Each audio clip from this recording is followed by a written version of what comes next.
This is a show I did for Deborah Hospital, where I was volunteering my time, and I did a variety of magic. I did sleight of hand magic. I did mentalism, and this shows a whole variety of things that I did, as I always do. But my main thing is sleight of hand magic and mentalism. Those are two specialties, but in mentalism I was probably considered one of the best in the world, if not the best. I don't want to brag, but it's true. You know, with the sleight of hand, there was Jeff McBride, Jeff Sheridan, there was Cardini who appeared on the Ed Sullivan Show. Was a big deal at that time, and he was the great manipulators. I was not in their class when it came to physical manipulation, but when it came to mentalism and psychic and mental magic, I could stand up there with anybody, and probably they wouldn't want to stand up there with me, so I hate to put it that way, but and also I'm an entertainer. Magic is a form of entertainment, and I entertained people. I told stories, I gave history on things, I performed all kinds of sleight of hand. I did mental magic, and I did a live audience. I didn't have people working for me. I usually did a group of people, they knew each other, and I asked for anybody to come up. I didn't tape 50 or 80 people and pick the best out of 80 shots like some people do. I took whoever came on stage, you know. And this DVD is really a conglomeration of many things I did.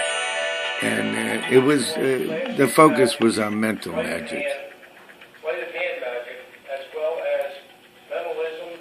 And the president of the Deborah Hospital Foundation was describing what I was going to be doing, and he was talking that I was doing the classic sleight of hand, and the fact that I don't use a lot of mechanical props or gizmos or. I use a lot of commonplace things to do magic. I can go to a Walmart and buy enough stuff to put on an hour show just at Walmart. And he's talking about what sleight of hand is and what mentalism is.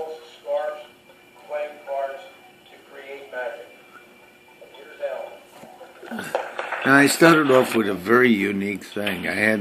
I was tossing a coin up in the air and catching it in a plastic bag, just a supermarket type of bag, or a Bamberger's or any store type of bag, Boscov's, whatever. And I was like throwing them up in the air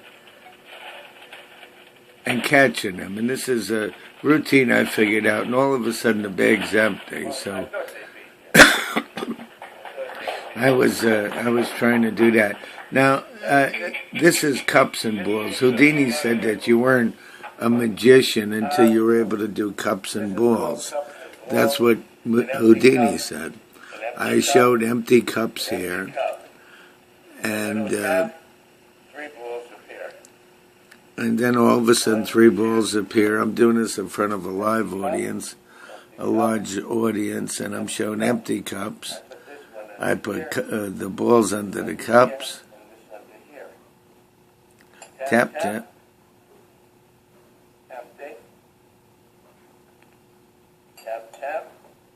The balls have disappeared.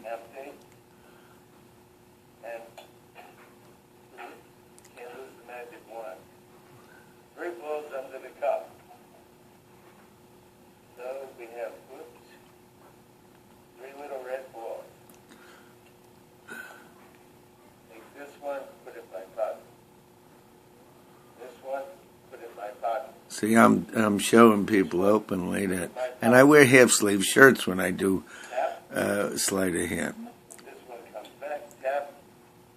And if you notice that there's half-sleeve shirts, there's none of this sleeving. as the first thing people say to you is that you probably put it up your sleeve. I actually used an extra ball. Let me show you. I'm making a big ball appear from nowhere. And the audience is amazed. Watch. And there's another big ball. And I used to, wait. And of course, And they don't know where they came from. so that's really This confuses an audience, and it's done with half-sleeve I just shirts. want to show you something. So I've been doing sleight of hand magic for 50 years now. I'm not the best in the world at it by far, but I'm pretty good. I'm really decent at it, and but the mental magic is. That the cups go through each other. See, I put on little demonstrations. I tell stories. Magic is a form of entertainment. I try to be entertaining. You know, anything that makes them curious, interested. I tell stories about the past. I tell comedy. I do a little bit of everything. Pardon me. Now this is this is the Williamson vanish.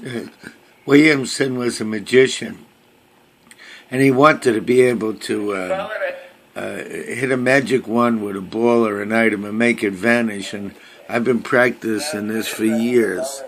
And I do it in a live audience. And actually, a magic wand is not a magic item, even though it seems that way. It's just a stick with white tips. The magic is what really happens when a magician knows his sleight of hand. Now, this is a thing on mentalism. I give somebody these dice and pictures with dices on it, and they lock it into a sealed box, and in front of everybody I put the box in one hand. I don't never have the two hands come together. I put the black box to my forehead, and I predict what color or what number or what picture somebody put in the black box, and I do it in front of everybody. And a red dice. So what happens is whatever you put on top is the one selected. Whatever you choose, whether it's a dice or a picture. So the idea is you hold two in your hand and you don't tell anybody. And it's your choice what you want to put on top, and you close it. But what you do is, and this is not complicated, you write down on here privately in large letters on this eraser board what you put. If it's a 5, you put a big 5. If it's a car, you put a car. Whatever it is. And the rest you hold in your hand. All you do is give me the black box. And you put it on top, right? I'm not going to see it, no. I'm telling them if I see it, it's not magic. I have to not see it. And I do it right in front of a whole audience. They know each other. These are not people working for me. Now, this is one of the tough ones, believe me. Because first My of all, two I have hands to never say come whether it's together. a number of I'm pictures. not I don't futzing know. with the box in any way. There's the white dice, there's the red I dice. just put it right to my forehead, and I tell the audience what I gotta think. say, is it a picture? Is it a dice? What's the color of the dice, and what's the number? So there's a lot of possibilities. There's about 20 possibilities.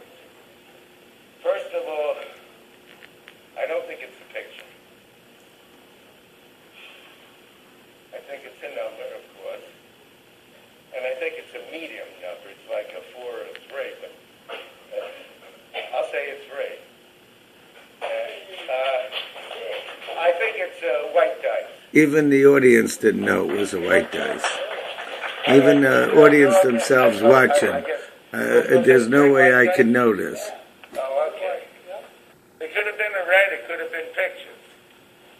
So that's fair. So that's one of them. That's what I